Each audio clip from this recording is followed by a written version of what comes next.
Hello, my name is Richard Birtwistle, and I'm a family physician and professor of family medicine at Queen's University in Kingston, Ontario. I am also a member of the Canadian Task Force on Preventive Health Care. 2 years ago, the Government of Canada asked me and 13 other health experts to examine some of Canada's major health prevention issues and to make recommendations for Canadian doctors. As the Guideline on breast cancer screening was last updated in 2001, and breast cancer screening has since become a subject for discussion amongst doctors and patients, the task force selected breast cancer screening as its first major undertaking. The discussion regarding breast cancer screening in average-risk women is centered on weighing the potential harms and benefits. For instance, we have to consider harms like unnecessary breast biopsies and false positives where the screening test indicates that you have cancer when in fact you do not. This needs to be weighed against the potential benefits of finding breast cancer early when there is a greater chance of successful treatment. In November 2011, after 18 months of research and consultation, we released an updated guideline on breast cancer screening for women aged 40 to 74 who are at average risk for breast cancer. Our recommendations apply to mammography, clinical breast examination, and breast self-examination. This video is intended to help clinicians frame the discussion with their patients around these new guidelines. Research has shown that we may be uncomfortable having these discussions with patients, especially when guidelines are new, recently changed, or potentially controversial. We have seen a major decrease in breast cancer deaths over the years, but some studies have credited this almost entirely to advances in treatment and have questioned the overall benefits of breast cancer screening for average-risk women. We know as well that each year, thousands of Canadian women undergo unnecessary biopsies and must cope with the consequences of false positive results from biopsy. This can include anxiety and unnecessary surgery, such as a lumpectomy, which is removing a lump in a breast, whether it is cancer or not, and/or a mastectomy, which is the removal of a breast. And so the discussion begins. In response to varied thoughts and opinions, and to provide recommendations for Canadian women and their physicians, the task force has undertaken a comprehensive evidence synthesis and a broad consultation process to make the best scientific recommendations about the optimum use of mammograms and breast exams. The video clip you're about to see has been designed to assist physicians and caregivers in understanding the new guideline so they can better communicate with their patients. The updated guideline on breast cancer screening focuses on women aged 40 to 74 who are at average risk of breast cancer. The guideline does not apply to women with high risk of breast cancer. Are you high risk? High risk refers to women who have a personal or family history of breast cancer, prior chest wall radiation, and/or known genetic mutations known as BRCA1 or BRCA2 that increase the risk of breast cancer. If you are high risk, you should consult a physician about the best screening options for you. Hi, Diane. Hi, how are you doing? Pretty well. How are you today? Well, thanks. Good. I hear you're here for your preventive health care exam. Yes, I actually have some questions about breast cancer screening. Oh, okay. Well, maybe before we start, I'll try and answer some of your questions. Well, a friend of mine told me that there are new breast cancer screening guidelines. How do they apply to me? Your friend is correct. The Canadian Task Force on Preventive Health Care has issued new guidelines around breast cancer screening. And I think there probably are a couple of the recommendations that do apply to you. You're 55 now, I think, right? Yes. Is that it? Okay. So there are two changes that you should know about that really fall into the category for women of average risk from 50 to 69. The first is that clinical breast examination, which doctors and other health professionals would do on a regular basis when you come in for a periodic health examination, are no longer recommended. Now, I think it's important though that women be able to talk to their doctors about whether they want to have a breast examination or not, to decide what's best for themselves in terms of their feeling about, being thoroughly examined. The other change has been really an increase in the flexibility of how often you have a mammogram done.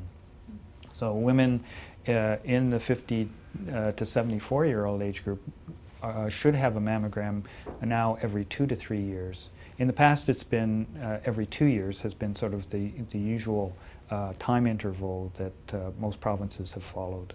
My sister is 48. Does this apply to her too? The recommendations that the task force have put forward are that women under 50 who are at average risk of breast cancer do not need to have a mammogram. Now, she's 48. Do you know whether she has any risk factors? No risk factors as far as I know. Okay. Well, then I think that, as I said, the recommendation for her would be that she does not need any mammographic screening for breast cancer. So why the change in clinical breast exams? Well, this has been quite a change, and I think we have to remember that a guideline is really just a guideline and it's not a rule. The risks and benefits of having a clinical breast examination is something that I think we need to talk about and make a decision about whether you want to go forward with having that done.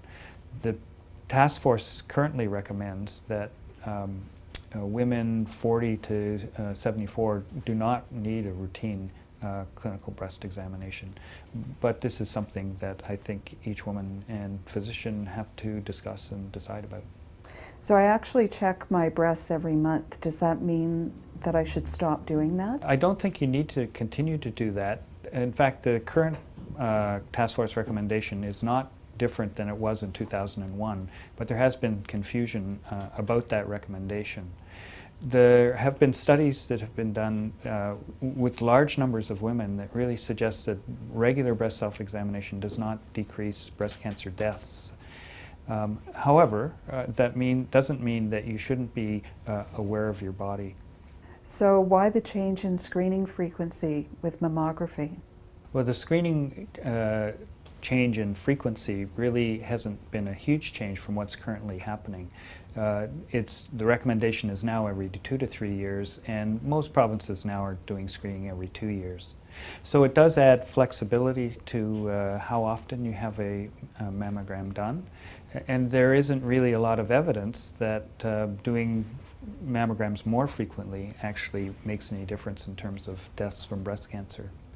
The other thing it does is it decreases the number of screens that you have over your lifetime, and this may decrease the number of false positives that you might have, which is a concern, certainly causes anxiety with women, and is something we'd like to avoid. So can you explain to me what a false positive is? Well, a false positive mammogram is something where there is an abnormality detected, and you have to go for further testing. And after that testing, you're found to have no cancer. And so you've gone through the whole process of having mammography and other tests when in fact you never had cancer in the first place. So there's a lot to consider when making this decision. Does this happen in other places besides Canada? This guideline that the Canadian Task Force has produced is consistent with other guidelines in other countries such as the United States, United Kingdom, and Australia. Well, thank you very much, Dr. Birtwistle. I really appreciate you answering all my questions today. Well, you're welcome, Diane. It is a lot to consider, I know, but there is further information if you would like to go to the Canadian Task Force website and have a look at some of the tools available to help you with your decision. Let's review the task force recommendations for average risk women. Mammography. Women 40 to 49, the task force recommends not routinely screening. Women 50 to 74, the task force recommends routinely screening every 2 to 3 years. Women over 75, discuss the benefits and harms of mammography with a family physician who will consider the patient's overall health. The task force found no evidence at any age group 40 to 74 indicating that magnetic resonance imaging, MRI, clinical breast exam, or breast self-exam reduced breast cancer mortality. MRI. The task force recommends not routinely screening. Clinical breast exam.